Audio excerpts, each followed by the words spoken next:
গরম গরম ভাতের সাথে এই রকম সজনে ডাঁটা থাকলে আর কিছুই লাগবে না।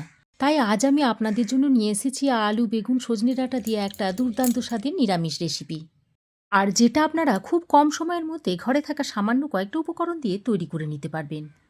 তাহলে চলুন রেসিপিটা দেখে নেওয়া যাক। নমস্কার বন্ধুরা, তিয়াশাস রেসিপিতে সকলকে স্বাগত জানাই। আমার আজকের রেসিপি হলো নিরামিষ সজনে ডাঁটা। তো রেসিপিটা তৈরি করার জন্য এখানে আমি 3টে মিডিয়াম সাইজের আলুকে আমি এরকম লম্বা করে কেটে নিয়েছি।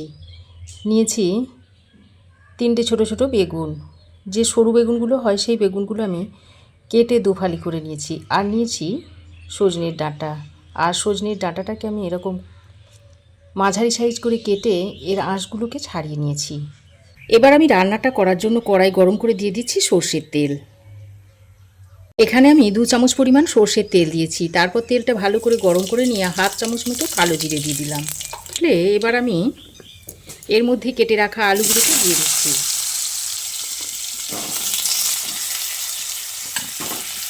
এর সঙ্গে টমেটোটা দিয়ে দিচ্ছি। 2টো মিডিয়াম সাইজের টমেটো আমি কেটে নিয়েছিলাম, সেই টমেটো দুটো এখানে দিয়ে দিলাম। এবার আমি এই তরকারির স্বাদ মতো নুনটা এখানে দিয়ে দিচ্ছি। আর এই সময় যদি নুনটা দেওয়া হয় তাহলে আলু আর টমেটোটা খুব তাড়াতাড়ি নরম হয়ে আসবে।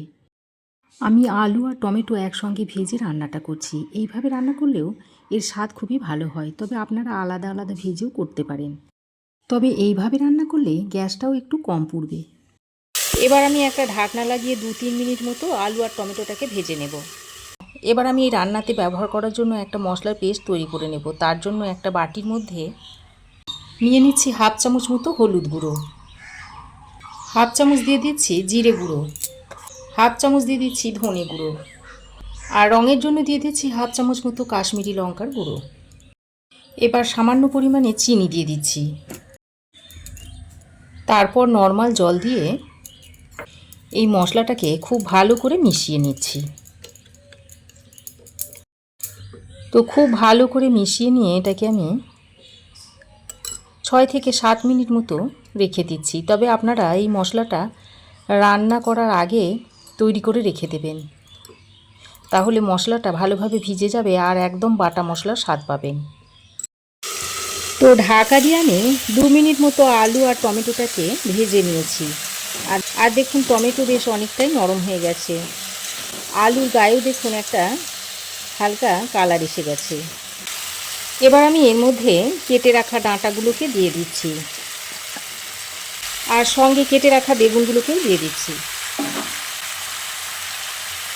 এবার ডাঁটা বেগুন এগুলোকেও আলু আর টমেটোর সঙ্গে ভালো করে মিশিয়ে নিচ্ছি। আলু কিছুক্ষণ ভেজে নিয়ে তারপরেই বেগুনটা দেবেন। বেগুনটা যদি প্রথম দিকে দেওয়া হয় তাহলে মেশাতে মেশাতে বেগুনটা অনেকটাই গলে যাবে, তখন আর রেসিপিটা খেতে ভালো লাগবে না। আর সজনের ডাঁটাও বেশিক্ষণ ভাজলে সেটা খেতে ভালো লাগে না। বেগুনটা দিয়ে আলুর সঙ্গে ভালো করে নেড়েচেড়ে মিশিয়ে নিয়েছি। এবার আমি এর মধ্যে দিয়ে দিচ্ছি আদা বাটা। এখানে আমি হাফ ইঞ্চ মতো আদার টুকরো জল দিয়ে ভালো করে বেটে নিয়েছি, সেটা এখানে দিয়ে দিয়েছি। তো আদা বাটাটা দিয়ে আবারও সব কিছুকে একসঙ্গে ভালো করে মিশিয়ে নিচ্ছি। আদা বাটাটা দিয়ে আরও কিছুক্ষণ ভালো করে কষিয়ে নিয়েছি। এবার আমি যে মশলাটা আগে থেকে গুলে রেখে দিয়েছিলাম সেই মশলাটা আমি এখানে দিয়ে দিচ্ছি। মশলার বাটিতে অল্প পরিমাণে জল নিয়ে ধুয়ে সেটাও দিয়ে দিলাম। এবার আবারও সব কিছুকে একসঙ্গে ভালো করে কষিয়ে নিতে হবে। বন্ধুরা, আমার এই আজকের রেসিপি যদি আপনাদের ভালো লাগে তো অবশ্যই একটা লাইক দেবেন। আর যে সমস্ত বন্ধুরা আমার চ্যানেলে নতুন এসেছেন, যদি রেসিপিটা ভালো লাগে তো অবশ্যই চ্যানেলটাকে সাবস্ক্রাইব করে চ্যানেলটির পাশে থাকবেন। তো খুব ভালো করে মশলাটা দিয়ে নেড়েচেড়ে মিশিয়ে নিয়েছি। তারপর একটা ঢাকনা লাগিয়ে আবারও 3-4 মিনিট মতো এইভাবে কষিয়ে নিতে হবে। ঢাকা দিয়ে আমি 3-4 মিনিট মতো কষিয়ে নিয়েছি। আর দেখুন খুব ভালোভাবে কষানো হয়ে গেছে। এবার আমি এর মধ্যে দিয়ে দিচ্ছি উষ্ণ গরম জল।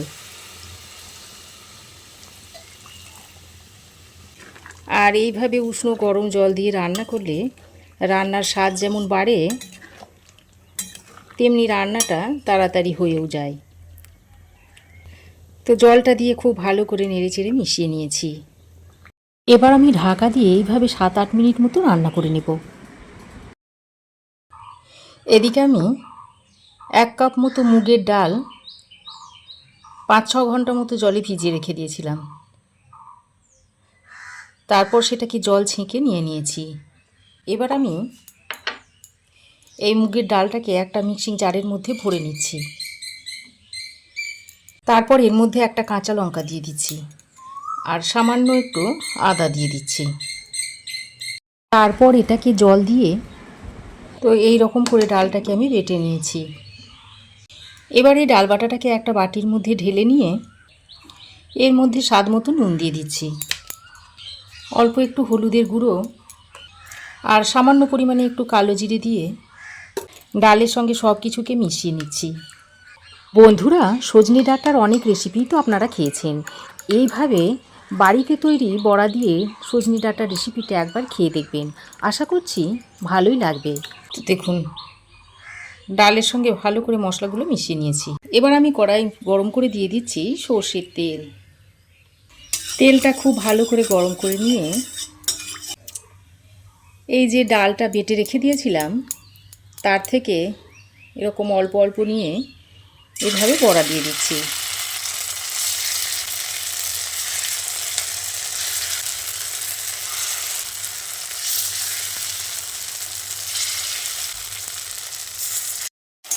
বড়ার এক সাইড ভালোভাবে ভাজা হয়ে গেলে বড়াগুলোকে এইভাবে উল্টে দিতে হবে।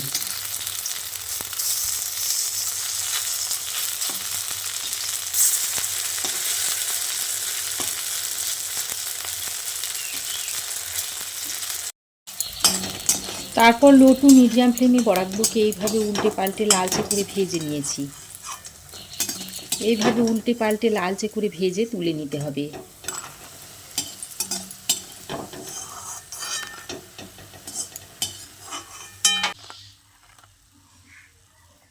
তো এদিকে ততক্ষণে দেখুন ডাঁটা আলুটাকে ঢাকা দিয়ে 7-8 মিনিট মতো রান্না করে নিয়েছি। আর দেখুন ডাঁটা আলু সব সুন্দরভাবে সেদ্ধ হয়ে গেছে, টমেটোগুলো দেখুন গলে গেছে। এবার আমি এই ভেজে রাখা বড়াগুলোকে এর মধ্যে দিয়ে দিচ্ছি। ওরই সঙ্গে 2টো চেরা কাঁচা লঙ্কা দিয়ে দিচ্ছি আর দিয়ে দিচ্ছি সামান্য পরিমাণে একটু গরম মশলার গুঁড়ো আর ছোটো চামচের 1 চামচ মতো ঘি।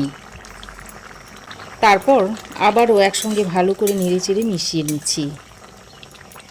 তো ভালো করে নেড়েচেড়ে মিশিয়ে নিয়ে আবারও ঢাকা দিয়ে 2 মিনিট মতো রান্না করে নেব।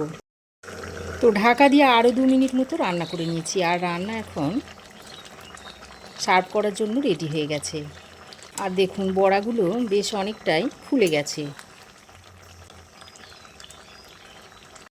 এবার আমি গ্যাসের ফ্লেমটাকে বন্ধ করে আবারও ঢাকা দিয়ে 2 মিনিট স্ট্যান্ডিং টাইমে রাখার পর রেসিপিটা সার্ভ করে দেখাবো। তো ডাঁটা আলু রেসিপিটা আমি একটা পাত্রের মধ্যে সার্ভ করে দিয়েছি। তো আমার এই আজকের দুর্দান্ত স্বাদের ডাঁটা আলুর নিরামিষ রেসিপি আপনাদের কেমন লাগলো অবশ্যই একটা কমেন্ট করে জানাবেন। ভালো লাগলে একটা লাইক ও শেয়ার করবেন। পাশে থাকা বেল আইকনটাও অবশ্যই প্রেস করে দেবেন। আর আমার চ্যানেলে যদি নতুন হয়ে থাকেন তো প্লিজ চ্যানেলটাকে সাবস্ক্রাইব করার অনুরোধ রইল। আজ এ পর্যন্তই। আবার দেখা হবে নতুন কোনো রেসিপি নিয়ে নেক্সট এপিসোডে। সে পর্যন্ত ভালো থাকবেন, সুস্থ থাকবেন। ধন্যবাদ।